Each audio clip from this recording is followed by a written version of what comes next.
Finally मैले चाहिँ मेरो सामान रिसिभ गरेँ। अब म चाहिँ घर जाँदैछु। घर गएर फेरि कम्पनी जानुपर्ने हो। बाटो पनि कम्ती धेरै लामो छ र यहाँदेखि अझै कति धेरै रहेछ। कम्तीमा पनि 20-25 मिनट लाग्छ यहाँबाट अझै। फेरि चिसो बनिन्छ भने यति धेरै चिसो छ नि, त्यो चिसोको त कुरा पनि नगरौँ।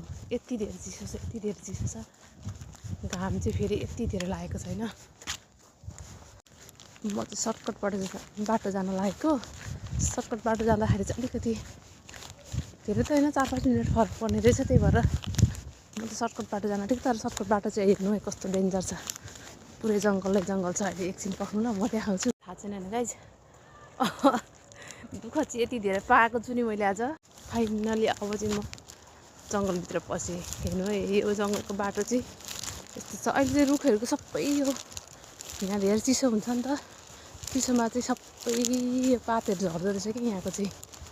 अनि पुरै उराट लाग्दो छ होइन, यस्तो छ बाटो। एकदमै डेन्जरै छ भनौँ न।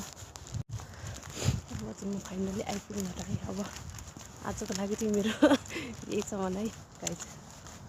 बाई बाई, फेरि नयाँ भिडियोमा भेटौँला।